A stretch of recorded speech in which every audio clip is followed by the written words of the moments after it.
Bem-vindos ao Evolutio Cast, onde seu próximo insight é só um play de distância.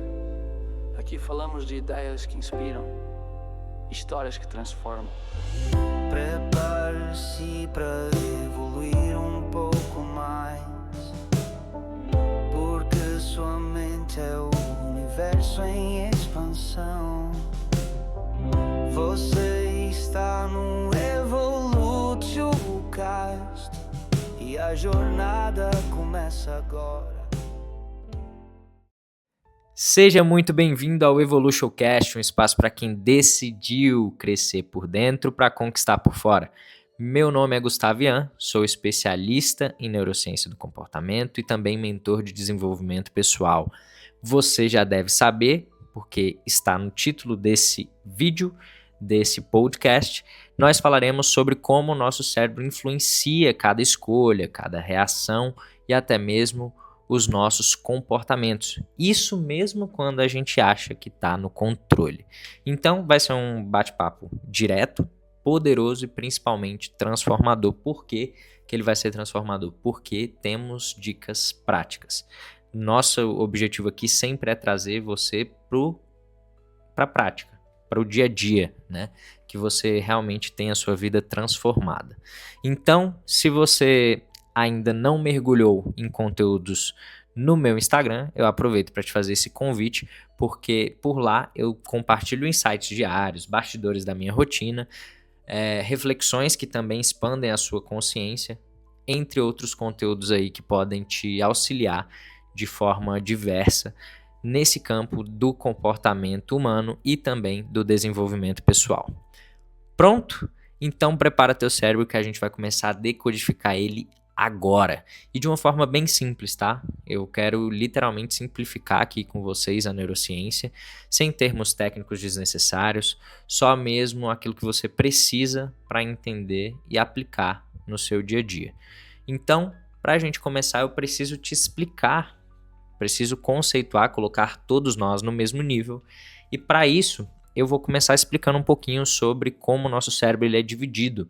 Nós temos ali três grandes partes do nosso sistema, né? E esses sistemas, eles atuam em camadas. E quando eu falo camadas, é justamente para você ter esse entendimento didático, tá? Principalmente porque que a gente está trabalhando esse conteúdo em forma de áudio, né? Mas seria uma figura representativa de uma forma muito mais didática se fosse visualmente falando. Então eu vou tentar explicar para você aqui, de uma forma didática, ele em camadas, tá bom? Onde nós temos imagina uma cebola, que aquela parte mais externa da cebola, ela é o neocórtex. O neocórtex, ele é responsável pela razão, pela lógica, e principalmente ali por decisões mais conscientes. É importante dizer, principalmente se você acompanha pessoas diversas aí na internet que não têm o conhecimento necessário, né, para passar essas informações, você percebe que as pessoas normalmente acabam confundindo o neocórtex com a parte do córtex pré-frontal. Só que, na verdade, o neocórtex ele é a parte do córtex cerebral que inclui o córtex pré-frontal. E também outras áreas ali, né? Mas o córtex pré-frontal, ele é uma região específica dentro do córtex, do neocórtex, tá? Normalmente fica ali... Normalmente, ó. Ela é localizada na parte frontal do cérebro, né? E é responsável por funções cognitivas complexas, tudo bem? Então, imagina aí nessa cebola uma primeira camada, né? A camada mais externa ali, aquela capa marrom da cebola, como se fosse o neocórtex, tá? Que é a parte ali mais voltada para as decisões, para a parte racional, né? E parte mais lógica. Quando você descasca a cebola, que você vai ali para a parte branquinha da cebola, vamos colocar dessa forma, você tem o sistema límbico, aquela primeira camada ali, né? Sem entrar naquele núcleozinho ali que vai chegando perto ali da raiz, nós temos o sistema límbico.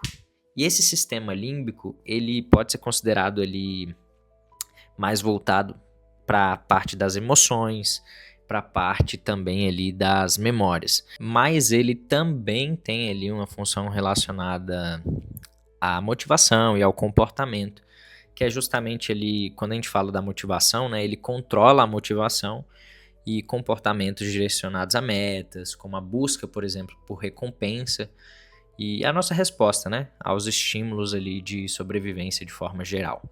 E quando a gente fala do sistema límbico ali voltado também para a área comportamental, ele basicamente participa, né, na expressão do comportamento instintivo e social também, né, como por exemplo a reprodução, cuidado com os filhotes, né, com os filhos, a interação social de forma geral.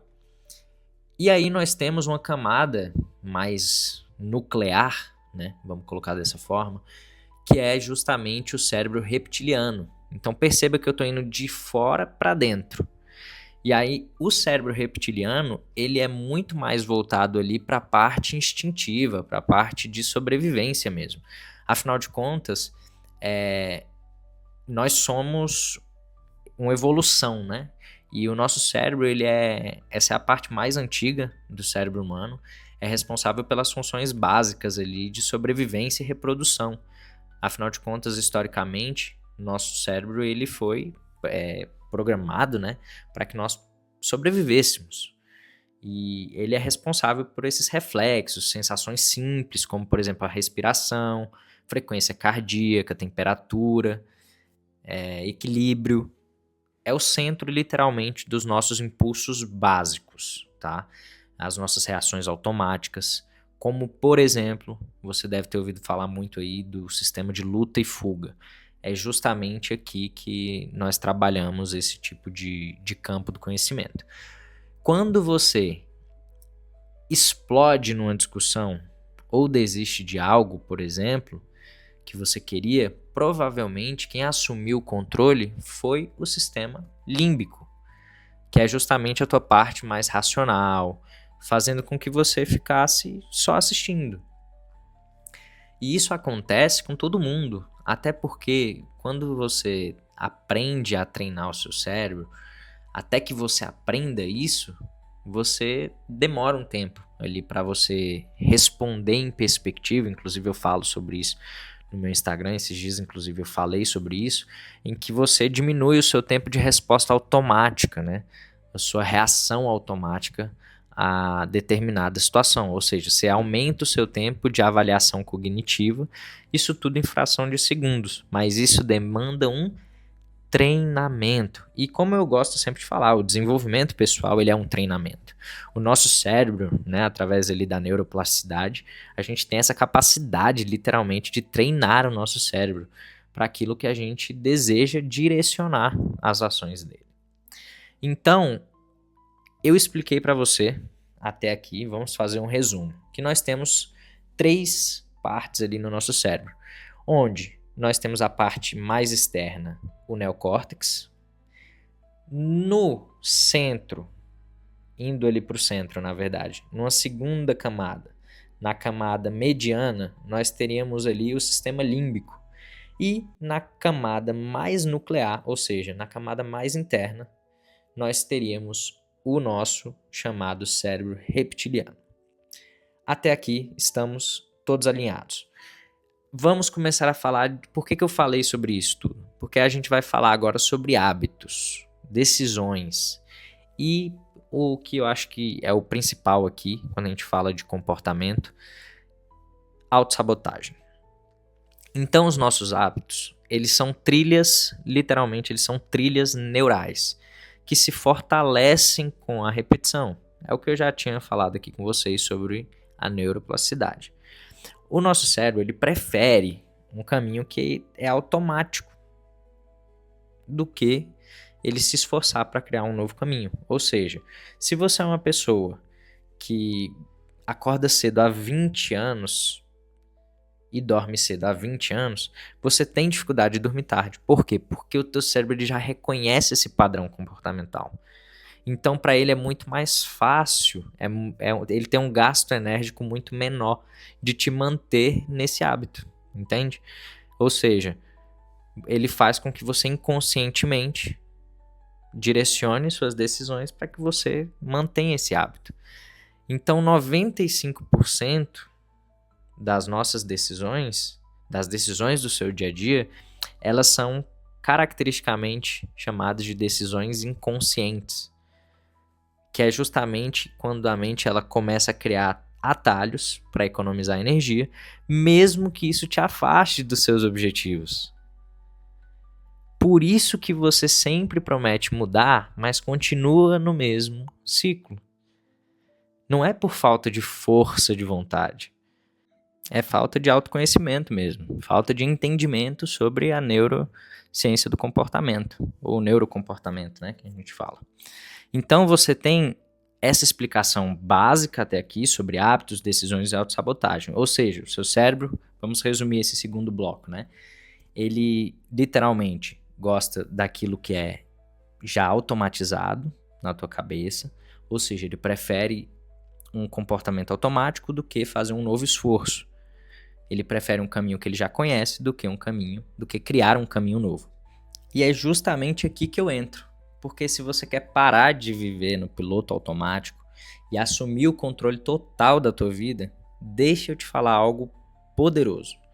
Minha mentoria de desenvolvimento pessoal trabalha exatamente aqui. É um programa individual e também, em alguns momentos em grupo, focado em destravar a tua identidade, alinhar a sua visão de futuro e principalmente te conduzir a um novo nível de desempenho, não somente pessoal, profissional, mas também emocional. E para quem quer ter essa experiência ainda mais profunda, tem a nossa imersão de inteligência emocional, que é um final de semana inteiro dedicado literalmente ao desenvolvimento do seu corpo, da tua mente e da tua alma. São 3 dias que viram a chave na vida das pessoas, literalmente. Quer saber mais? Depois me chama no direct no Instagram ou clique no link da descrição desse vídeo entrando no meu site www.gustavoian.com.br. Aviso rápido, nós vamos então agora entrar. Você já entendeu como o seu cérebro funciona, você já entendeu sobre hábitos, decisões e autossabotagem. Então agora nós vamos para um exemplo prático. E esse exemplo prático, eu quero que você fique bastante atento, porque muitas vezes, no próprio exemplo prático aqui, nós já resolvemos boa parte aí das tuas questões e a gente pode começar a trabalhar a partir daqui. Show? Então vamos lá, responder aí o que talvez seja a pergunta de muita gente. Por que você procrastina mesmo sabendo que está errado? Muitas vezes, fatores que podem impulsionar a procrastinação têm a ver também ali com a área emocional, como por exemplo, o medo de fracassar, a ansiedade, o perfeccionismo, baixa autoestima, falta muitas vezes de organização. Então você tem um excesso de situações ali, de possibilidades, e o mais importante é você entender que frequentemente um comportamento ele é impulsionado por fatores emocionais e psicológicos, e ele pode sim, no caso da autossabotagem, ser um mecanismo de defesa contra o próprio medo, e principalmente é uma forma de te manter literalmente no mesmo padrão. Ou seja, de te manter naquilo que é confortável para você. Afinal de contas, se você não precisa lidar com a tua procrastinação, você está literalmente protegendo ali a sua energia mental. Então você fica ali no mesmo lugar porque é confortável, tá? O confronto, quando a gente fala do confronto, da importância do confronto no desenvolvimento pessoal, é justamente por conta disso. Porque a ausência de confronto, ela faz com que você permaneça no mesmo lugar, no sentido de desenvolvimento. Ou seja, você está literalmente parado, né? E a gente tem que lidar com essa procrastinação. E como lidar com essa procrastinação? Você pode, primeiro, entender os motivos que te levam à procrastinação. Esse é o primeiro passo. É o que? É o medo do fracasso? É excesso, muitas vezes, de responsabilidade, de perfeccionismo? É ansiedade? É insegurança? Qual exatamente é aquilo? O que exatamente é aquilo que te prende nesse lugar? Depois que você identificar isso, é muito mais fácil de você agir corretivamente, porque você começa a definir metas e prazos, ou seja, você vai criar um cronograma com metas realistas e prazos claros. Isso tudo a gente faz na mentoria, né? Mas estou te dando aqui um exemplo de coisas práticas que você pode colocar no seu dia a dia. Você pode também dividir as tarefas ali em etapas, diminuindo o esforço do seu cérebro, gerenciar o seu tempo melhor através ali do Pomodoro, mantendo o foco, né? Que o Pomodoro basicamente é isso, ele te ajuda a manter o foco e a evitar a procrastinação através ali de blocos de tempo. E também você pode, se você é uma pessoa que tem bastante dificuldade, tem pessoas que só deixam de procrastinar quando faz um compromisso público, ou seja, você pode também buscar apoio, uma rede de apoio ali com amigos, familiares, até mesmo profissionais ou ter alguém para prestar conta. O fato de você ter alguém para prestar conta faz muitas vezes com que você avance na vida anos em dias, em meses. Então é importante que você tenha aí na tua cabeça esses pontos muito bem estabelecidos, né? Porque, de fato, a procrastinação, ela não é uma ausência de força de vontade. Ela está muito mais relacionada a uma ausência de estratégia, tá? De direcionamento das ações. Nós temos aí também como uma próxima questão aí, como reações emocionais se tornam padrões, né? As reações emocionais, elas se tornam padrões quando a gente repete a resposta aos estímulos de forma semelhante ao longo do tempo. Ou seja, quando a gente tem a mesma resposta, por exemplo, acordar e escovar os dentes, você está gerando literalmente a mesma resposta para um mesmo estímulo. Ou seja, está repetindo, através do processo de repetição e esforço, você está criando uma reação emocional. Isso pode ser também, por exemplo, para a comida? Pode. Se todas as vezes que eu me sentir ansioso ou estressado, eu vou e desconto na comida. Você está criando uma repetição, um reforço de um comportamento através da comida, que vai ali, de certa forma, te acalmar, né? Ou vai te acalmar de forma geral, né? Sem termos técnicos. Quando a gente fala, por exemplo, de gatilhos e memória, nós temos situações, objetos, sons que podem se tornar gatilhos emocionais, que vão desencadear ali reações específicas, né? Esses gatilhos, por exemplo, eles podem estar associados a memórias do passado, experiências, né, vividas que foram traumáticas, e também pode ser experiências positivas, tá? Não necessariamente os gatilhos, eles são algo traumático. Eles podem, por exemplo, eu tenho um gatilho que eu coloquei em mim, que todas as vezes que eu bato no meu corpo, né? Bato no meu corpo não no sentido de me mutilar, tá? Eu literalmente criei um gatilho, que é um toque no meu peito. Então, quando eu bato 2 vezes no meu coração, dou 2 tapinhas, né? É um gatilho, deu tipo assim, poxa, eu vou entrar na minha melhor performance física.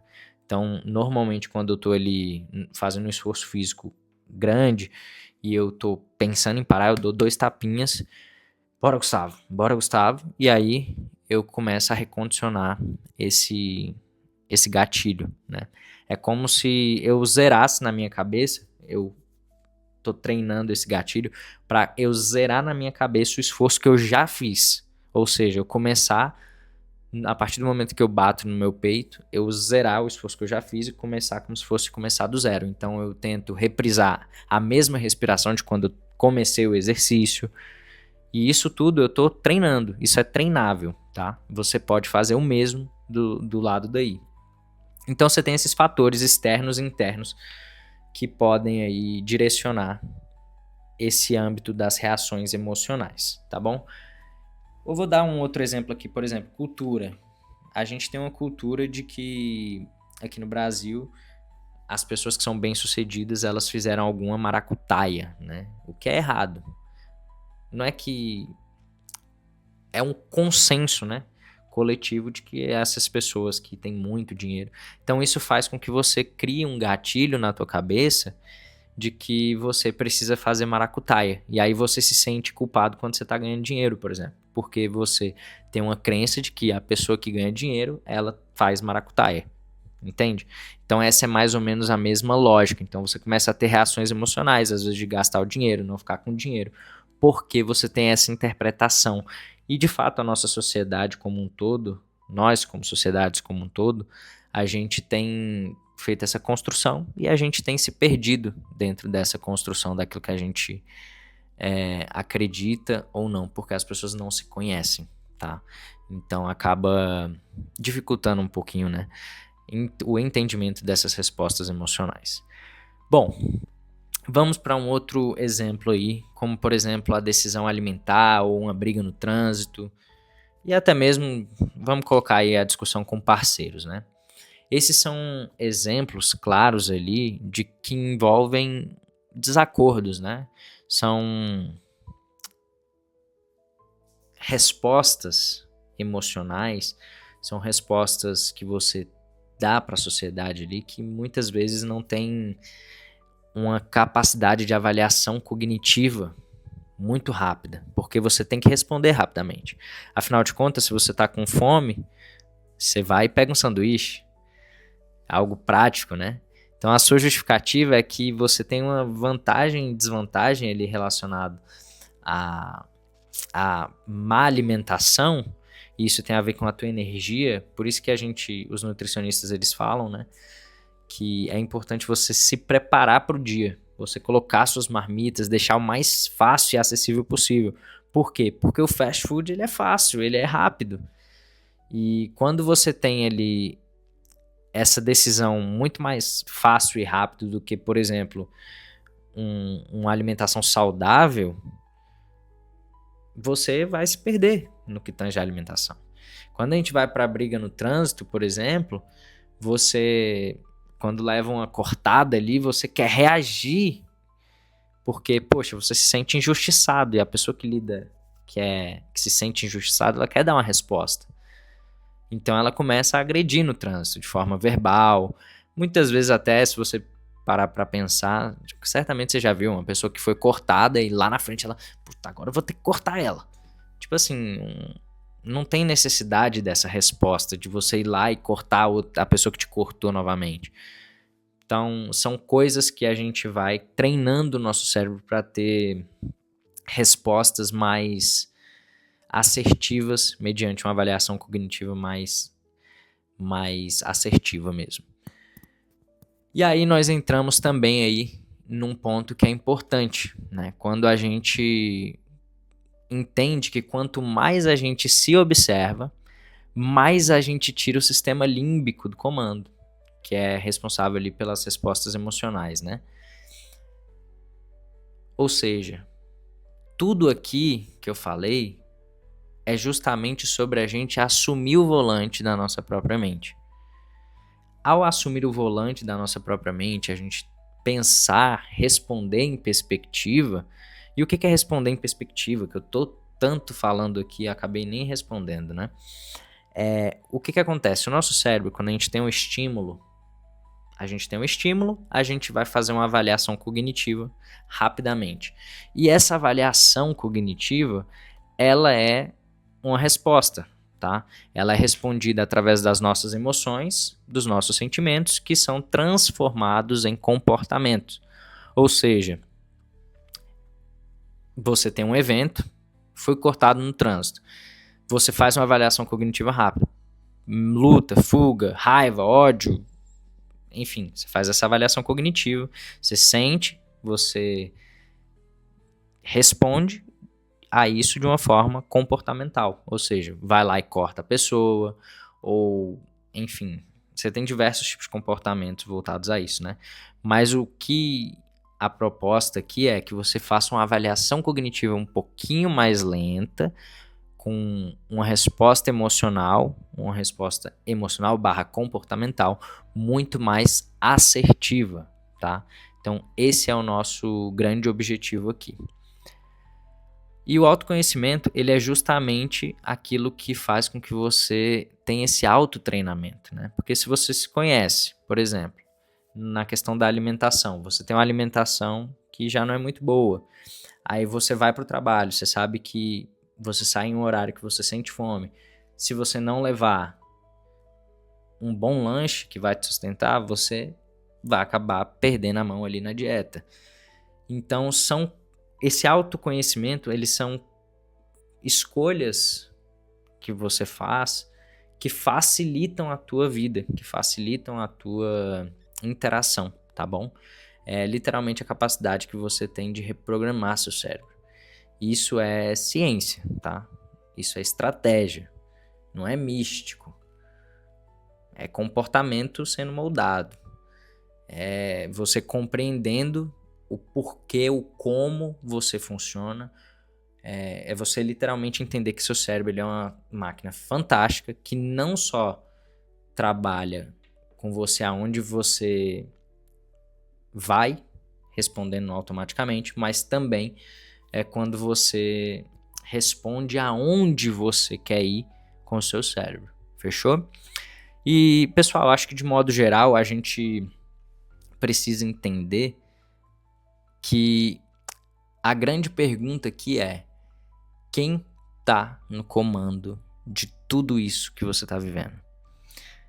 É você ou é o seu cérebro respondendo automaticamente às demandas que te traz? Quem é que está no comando aí dentro? Pense sobre isso.